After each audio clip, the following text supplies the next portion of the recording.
안녕하세요, 선생님들. 지금 시간은 클라인의 아동 정신분석을 배우는 시간입니다. 원래 진도대로 하면 3장 강박신경증 아동편을 저희들이 공부를 들어가야 되는데 지금 센터에서 하는 세미나 시간에 좀 토론이 좀 길어졌습니다. 그래서 많은 의미 있는 대화들을 나누다 보니 진도가 제대로 나가지를 못해서 아직 클라인 선생님 2장 초기 분석의 기술을 이 논문을 저희들이 다 마치지를 못했습니다.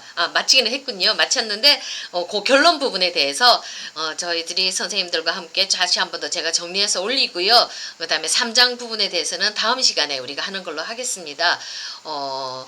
이제 마지막 논문의 결론 부분으로 들어가서 클라인 선생님이 무슨 얘기를 하느냐면 불안에 대한 이야기를 계속하고 있었거든요. 여자아이와 남자아이의 불안은 차이가 있다고 그 말씀을 우리 클라인 선생님이 해주고 계십니다. 자, 남자아이의 불안은 주된 불안이 바로 거세불안이지요. 내 남근이 잘려질지도 모른다는 불안, 나는 엄마하고 지금 같이 엄마랑 쿵짝쿵짝 하고 싶은데 아버지가 나타나서 엄마는 내 거야 이러면서 나를 밀어내고 나를 거세시키고 그래서 내가 쫓겨날 것 같은 그 불안이 바로 거세불안이거든요. 우리 남자아이들의 대표적인 불안이 바로 이 거세불안입니다. 이런 거세불안이 해결되지 않은 채로 이렇게 상징세계로 진입하게 되면 우리 남자들은 어떤 조직사회나 그런 어떤 조직사회나 단체에 들어가서 내가 잘릴지도 몰라. 나는 능력 있게 어떤 일을 하지 못하고 무능력해. 그래서 나는 조직에서 밀려날 줄 몰라. 나는 일을 제대로 잘할 수가 없어. 이렇게 자신의 무가치함에 대해서 잘릴지도 모른다는 그런 거세불안. 그것 때문에 우리 남자들은 많은 고통을 겪고요. 반면에 여자들은 조금 다릅니다. 우리 여자아이들은 남근이 없이 태어났지 않습니까? 그래서 잘려져야 될 것도 없어요. 여자아이들은. 이 말은 무슨 얘기냐면 문화적으로 지금은 여자들이 힘이 조금 많이 올라왔지만 옛날 클라인이나 우리 프로이드 시대만 해도 그 문화의 중심 세력은 힘을 가진 자들은 남자였습니다. 여전히 지금도 남자들이 문화의 중심이죠. 힘을 가진 갑이죠. 갑. 그래서 이 남자들은 힘과 능력을 가지고 있고 아들이 태어나면 우리 집안에서도 남전 여비 사상이 굉장히 강하지 않습니까? 그래서 아들을 귀하게 여기고 딸은 조금 2차적으로 여기는 거, 열등하게 여기는 게 그게 문화적으로 다 문화적인 분위기로 다 형성이 되어져 있었지 않습니까? 그러니까 그 말은 무슨 얘기냐면 남자는 힘이 있고 남근이 있고 여자아이는 힘이 없는 거예요. 남근이 없는 거예요. 거세된 존재예요. 이미 잘려서 나온 거예요. 열등한 존재라는 그 얘기입니다. 잘릴 게 없다는 그 얘기예요. 그러니까 뭐예요? 여자아이는 잘릴 게 없고 대신에 어떤 불안을 가지고 있느냐면 나는 이미 빼앗겼잖아요. 그러니까 엄마가 내 몸을 파괴해서 내 몸 속에 있는 것을 다 던져버리고 내 안에 있는 귀하고 소중한 아기까지도 빼앗아 갔다는 이 환상이 여자아이들은 있어요. 뭐냐면 이런 거는 꿈으로도 나오거든요. 도둑이 내 소중한 것을 빼앗아가고 강도가 내 소중한 것 귀한 것을 훔쳐갈 것이라는 이 환상이 꿈으로도 많이 나타나거든요. 나는 이미 잃어버렸잖아요. 소중한 것을. 그러니까 누가 뺏어갔다고 도둑질해 갔다는 이 환상을 여자아이들은 가지고 있거든요. 이거는 저도 있었습니다. 옛날 한참 분석 받을 때 분석 선생님한테 분석 받으러 갔을 때 제가 꿈에 강도가 나타나서 도둑이 나타나서 내 소중한 것을 귀한 보석을 막 빼앗아 갔을 때 강도가 들어와서 제가 아주 깜짝 놀래서 꿈에서 깜짝 놀래서 무서워서 공포 속에서 깼던 기억이 나거든요. 바로 이런 거 도둑 맞을 것 같은 그리고 또 도둑 맞을 것 같고 잃어버릴 것 같은 강도의 환상들 강간 환상들 이런 것들이 여자아이들한테는 많이 나타나요. 내게 빼앗길 것 같은 거. 그래서 우리 여자아이들 빼앗겨진다는 거에 대한 아주 이 강박적인 불안들이 우리 여자아이들을 가지고 있거든요. 근데 프로이드 선생님은 뭐라고 얘기를 했냐면 이것에서 한 걸음 더 나가서 여자아이들이 궁극적으로 가지고 있는 불안은 사랑의 상실에 대한 두려움이라는 겁니다. 사랑의 상실 누구예요? 엄마지요. 엄마를 잃어버릴 것에 대한 두려움, 혼자 남는 것, 엄마한테 버림받을 것에 대한 두려움, 이것이 우리 여자아이들이 기본적으로 가지고 있다는 겁니다. 그러니까 우리 여성 동지들은 어때요? 사랑하는 대상을 잃어버리는 것에 대한 불안이 남자들보다 우리 여자들이 더 큰 거예요. 남편을 잃어버리고 자식을 잃어버리고 그 사랑을 잃어버릴 거에 대한 불안이 빼앗길 것이라는 빼앗기면 어떨까 하는 그 불안이 우리 여자애들은 가지고 있어요. 그러니까 불안의 색깔이 조금 틀리죠. 남자아이들은 거세 불안, 여자아이들은 상실하고 빼앗길 것 같은 그 불안. 거기에 대해서 조금 불안의 결이 다르겠지만 궁극적으로는 엄마를 놓고 벌어지는 그 불안이거든요. 그러니까 클라인 선생님이 어떻게 얘기했냐면, 클라인 선생님이 좀 더 심층적으로 불안과 죄책감의 기원을 이렇게 파헤쳐 보면 어머니라는 거예요. 어머니. 아이가 엄마가 나에게 빨리빨리 젖을 안 주어서 내가 만족스러운 그런 양육을 제대로 해주지 않았을 때 아이가 화가 나잖아요. 그래서 엄마한테 막 공격해요. 성질을 막 내요. 막 젖 빨리 안 주면 울기도 하고 막 그냥 소리소리 지르고 난리를 피지요. 그래서 엄마를 공격해요. 그렇게 했을 때 아이들은 어머니로부터 내가 다시 공격받을 거라는 그 환상 또 만들어내거든요. 그것만이 아니라 내가 엄마를 막 공격해서 엄마를 죽이려고 했는데, 자, 이게 사랑하는 대상을 공격했잖아요. 그러니까 거기에 대한 뭔가 잘못했다는 죄책감, 그게 슬며시 아이의 마음속에 들어오는 거예요. 우리 엄마가 나 때문에 쩔쩔매고 우리 엄마가 나 때문에 힘들어하는 그 얼굴 표정을 보면서 아이는 내가 뭔가 잘못한 것 같아 하는 그런 죄책감이 마음속에 스멀스멀 올라온다는 거예요. 그 죄책감이 나오기 시작하고요. 그리고 그것뿐만 아니라 내가 엄마를 막 공격했는데 이번에는 그 공격 때문에 내가 엄마로부터 다시 공격받을 것에 대한 두려움과 불안이 또 막 올라와요.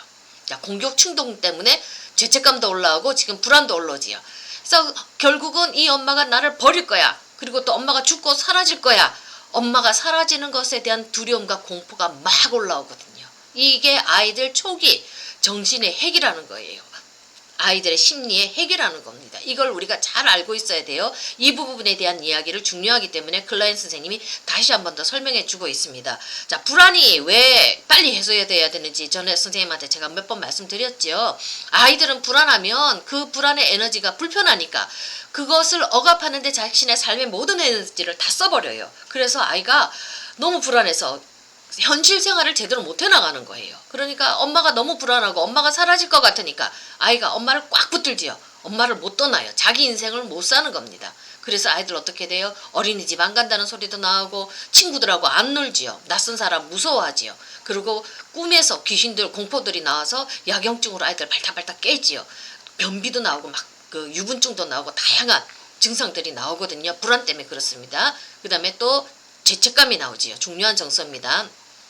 죄책감이 왜 중요하냐면 죄책감이 있으면 자기를 처벌해야 돼요. 죄책감은 반드시 해결해야 되거든요. 근데 어떤 식으로 해결하냐면 자기를 벌주면서 자기를 처벌하면서 그러면서 이 죄책감의 문제를 해결하려고 그래요. 내가 나쁜 아이니까 내가 벌 받아야 되잖아요. 그래서 아이들을 어떻게 하냐면 이 죄책감의 그 무의식 역동이 가슴 마음 깊은 곳에 있으면 아이들이 있잖아요. 자기를 처벌해야 되기 때문에 문제 행동, 나쁜 행동 계속 반복해서 일으킵니다. 그리고 자기가 원하는 자기가 꿈을 이루는 그런 자기의 욕망을 실현하지 못하고 자기의 행복을 추구하지 못하고 내가 행복한 꼴을 못 봐요. 행복한 나를 처벌해버려서 행복하지 않도록 만들어버려요. 그래서 실패와 불행을 반복하고 무기력한 삶을 살아나가는 거예요. 이 죄책감의 문제가 우리 인간들한테 이렇게 커다란 영향을 미친다는 겁니다. 그러니까 아이들 초기에 벌써 어머니와의 관계 속에서 불안의 문제와 죄책감의 문제가 마음속 깊은 곳에 들어가 있는 거예요. 그러니까 우리는 노ril치료를 하면서 이 부분을 빨리빨리 해결해 주어야 된다는 거. 그래서 아이가 자기의 삶을 잘 살 수 있도록 만들어 주어야 된다는 거, 이것에 대해서 우리 클라인 선생님이 계속 강조하고 있거든요. 자, 이제 마지막입니다. 2장 마지막 부분, 아동 분석 방법의 결론 부분을 한번 훑어보도록 하겠습니다. 자, 첫 번째, 아동은 놀이를 통해서 자신의 환상과 경험을 표현합니다. 자, 언어가 잘 사용이 안 되어지니까, 인지가 아직은 완전히 성숙해져 있지 않으니까 자신의 감정과 정서의 상태에 대해서 인지적으로 언어로 정확하게 표현할 수가 없어요. 자기가 뭘 느끼는지 그것조차도 아이들은 잘 모르는 거예요. 애매한 상태에서 뭔가 불편한 감정들이 있는 겁니다. 그러니까 이 아이들은 언어로 정확하게 표현하기보다는 놀이나 장난감을 통해서 자신의 환상, 무의식적 환상, 그 다음에 경험을 표현해요. 근데 선생님들 조심해야 될 것은 우리 아이들 놀이 치료할 때 장난감을 주시는데 완성된 장난감, 그거보다는 좀 상상력을 자극하는 단순한 형태의 장난감이 좋아요. 예를 들어서 우리 아이들한테 블록을 넣어주잖아요. 이런 종이 블록이라도 좋습니다. 블록을 넣어주면 이것은 어떤 아이한테선 침대가 될 수도 있고 어떤 아이한테선 기차가 될 수 있고 어떤 아이한테선 총이 될 수가 있죠. 울타리도 될 수 있는 거예요. 그러니까 이 작은 블록 하나가 다양한 환상을 자극하면서 다양한 이야기거리를 만들어내니까 완성된 울타리보다는 이런 다양한 걸 만들어낼 수 있는 그런 상상력을 자극하는 단순한 형태가 좋다는 거 우리 선생님한테 말씀드리고요. 그 다음에 우리 두 번째 우리 클라인 선생님이 누누이 얘기하시죠. 잠재적인 내 마음속에 깊이 깃들어져 있는 불안과 죄책감 아이들일지라도 신속하게 분석해서 빨리 해석해 주라고 그렇게 얘기를 합니다. 아까 제가 설명했던 것처럼 불안과 죄책감을 억압하는데 너무 에너지를 다 써서 아이가 자신의 현실적인 삶을 살아가는데 에너지가 쓸 수 없고 문제 행동과 증상들이 자꾸 발생하고 이 불안을 빨리 해석 안 해주면은 아이의 치료가 드랍이 되기 때문에 이거를 빨리 우리 클라인 선생님은 해석해 주라고 이렇게 말씀해 주고 있고요. 그 다음에 해석 시점.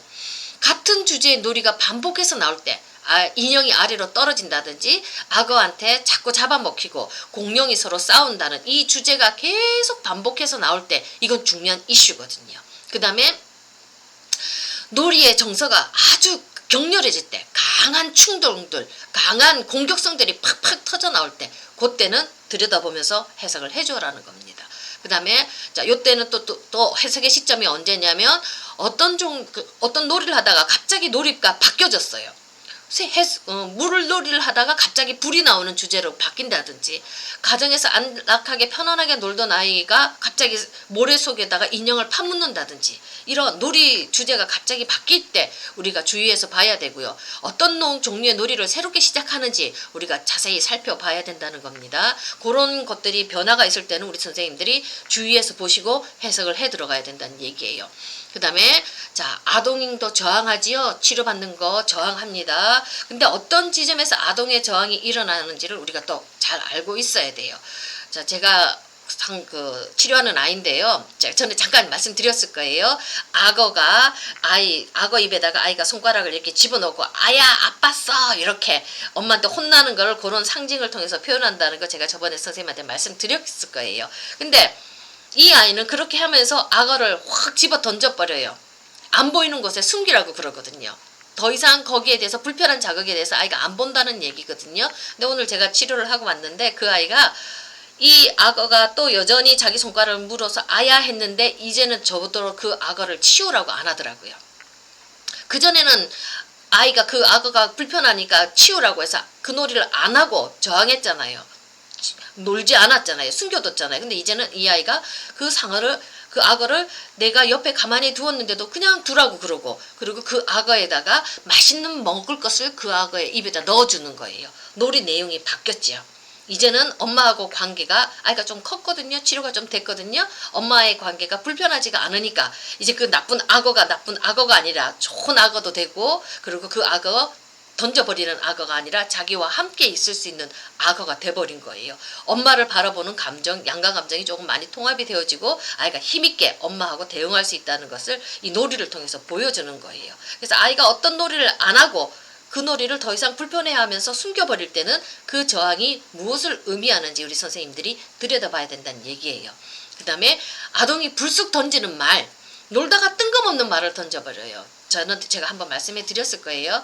이 아이가 제가 치료했던 아이 중에 한 명인데 잘 놀다가 뜬금없이 할머니하고 할아버지하고 아빠하고 고모하고 자기만 놔두고 밥 먹으러 갔다고 그 얘기를 하는 거거든요. 근데 할머니 할아버지가 얘를 귀하게 여겨서 아주 알뜰살뜰 보살피기 때문에 혼자만 버려두고 가는 그런 할머니 할아버지가 아니시거든요. 근데 이 아이가 말하는 거 뜬금없는 말이거든요. 놀이 속에서 뜬금없는 말이 불쑥 나왔는데 그 의미는 뭐냐면 모든 사람이 나를 다 버리고 갔어요. 나는 홀로 있어요. 나는 유기불안을 느껴요. 이거거든요. 그래서 아동이 놀이 중간에 불쑥불쑥 뜬금없는 맥락이 없는 말을 던질 때는 그 아이의 마음 깊은 것을 아이가 표현하는 거거든요. 잘 듣고 계셔야 되는 겁니다. 자 마지막으로요. 아이가 아무리 어리더라도 분석에서는 최대한 언어를 사용해야 돼요.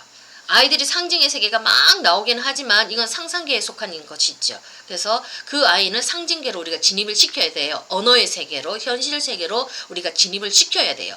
매일의 환상 속에서만 판타지 속에서만 있을 수는 없지요. 그 환상의 의미가 무엇인지 그런 것들 아이의 아픔과 고통과 갈등이 무엇인지 우리가 해석을 한다는 건 언어를 준다는 얘기거든요. 그래서 아이가 언어의 세계에 나와서 언어로 표현할 수 있도록 아무리 어리더라도 언어로 해줘야 된다는 얘기예요. 그래서 점점 언어를 통해서 감정의 세계를 표현할 수 있도록 우리가 끌어당겨 줘야 된다는 거 우리 선생님 알고 계셔야 될 줄로 믿습니다. 여기까지가 우리 클라인 선생님의 2장 초기 분석의 기술 결론 부분이었습니다. 여기까지 우리가 개론적으로 좀 살펴봤고요. 다음 주부터는 이제 본격적으로 아동의 그 아동별 특징에 대해서 어떤 식으로 분석하고 어떤 식으로 치료하는가 그런 것들이 나옵니다. 보면 6세 이하 강박신경증, 그 다음에 잠재기 아이들, 우리 초등학생 아이들, 그 다음에 사춘기 아이들은 어떤 정신세계가 있고 그 아이들은 어떻게 분석하고 치료할까. 사춘기 아이들 그 다음에 아동의 신경증 다양한 거 있지요.